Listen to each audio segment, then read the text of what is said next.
it's Margaret McCann again from Carnival Chaos, working with virtual Féile. Hope you enjoyed the last arts and crafts workshop we did. Today we're doing another one, and this one is going to be carnival masks. And this is what you're hoping to achieve at the end and have finished. Now these are very simple to make. May not look like it, but they are pretty straightforward. And again, made with recyclable material, things you find around the home. And of course you can add bits and pieces you can buy cheaply enough in local shops or the pound shops, or you might even have around the house. Again, we're making it with cardboard, same kind of cardboard that we used for the last session. So again, we can use pizza boxes, we can open them all up from the corners, cardboard, any kind of cardboard you might have around the home. Not too thick, not too thin, just something sturdy enough that you'll hold your mask in place. Or again, if you have access to Play Resource, this cardboard we used in the last session can be got there for free. Now to start off our mask, and I have my assistant Meg helping me again today. Say hello, Meg. Meg's working away and showing you about colouring and what way you can make beautiful vibrant colours and patterns on your mask. But to start off with your cardboard, as I say, household cardboard or this sheets of cardboard, and all you need to do is make a template. Now, to make a template, what I do is usually just try and measure and guess from the face. You can download templates for masks online if you have access to your printer and you want to do that, because it can be a little bit fidgety, but give it a go. It's not that difficult. So usually what I do, if I can just use Meg's face for a moment, Meg, I just get the piece of cardboard, whatever it may be, this piece of whatever, and put it to their face, and then kind of manipulate it and work out roughly where her eyes and things would be. So if then I can end up with something that looks like this. Now I've just cut out one eye here to show you what way it works. So it's basically just a curved shape. I've cut in here just to add that little bit of extra, but you can just do it straight across. So once you've done that and got your template made, cut out the eye. Then to make it easier so that you have a balance, because you don't want to cut out one eye and then the other eye be over here somewhere, you know, so you want to have them both in the same place. So what I did was basically just folded it, and then even if you need to trim around just to get your perfect shape so that it matches on both sides, it's straightforward enough. So you have this one side and then the other side to match. So when I've cut the eye out, I put this one down and I just draw around the inside like so to make my mark for my second eye hole, and then I cut that out. And you can use scissors, sharp scissors, or you can use a craft knife or a Stanley knife. But if you're a child, make sure you have an adult when you're cutting things out, because it can be dangerous. So once you've done this, that's your template.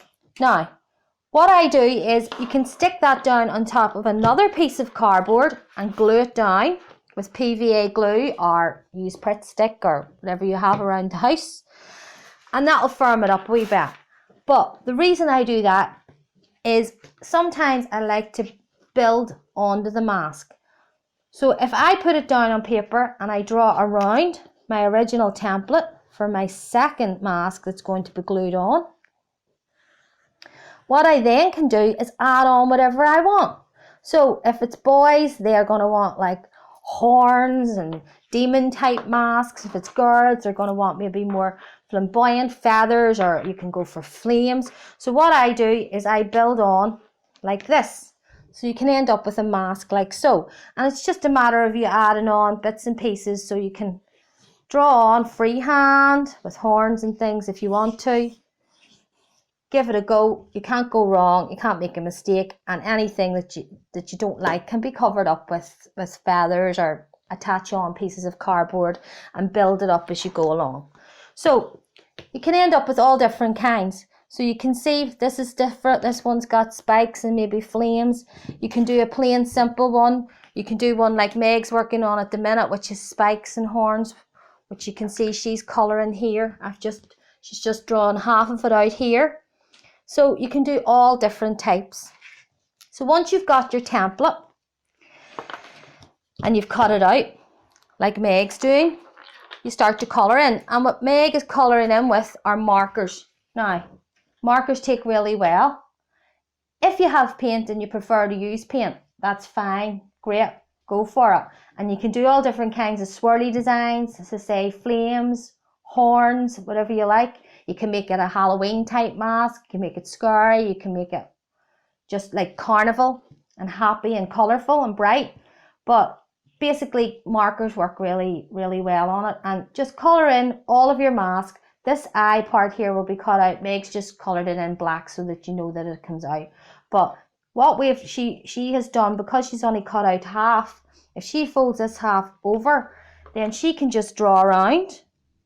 So that means when she opens it up, she's got exactly the same template on the other side to match what can be cut out then and used as her mask. Right, you continue on there. Once you've done that, the next thing you can do is add on all kinds of things. So if you see here, we've got bags of like little coloured feathers. These are really accessible in all the shops, craft shops, art shops, but as I say, even the likes of the pound shop, you get them there, no problem. So you can add on feathers and things to them. So that's easy enough to stick on with sellotape. If you have a glue gun, that's a really quick job, but be very careful because they can get very hot. But we can just use this kind of glue, PVA glue, or as I say, just sticky tape. And all you need to do is attach your feathers on wherever you want, anywhere on the mask. Make it as flamboyant as you like, as colourful as you like. And with this one, as you can see, we've just chosen 3 colours to stick with, because usually if you stick with 2 or 3 colours, it just makes it pop out really well.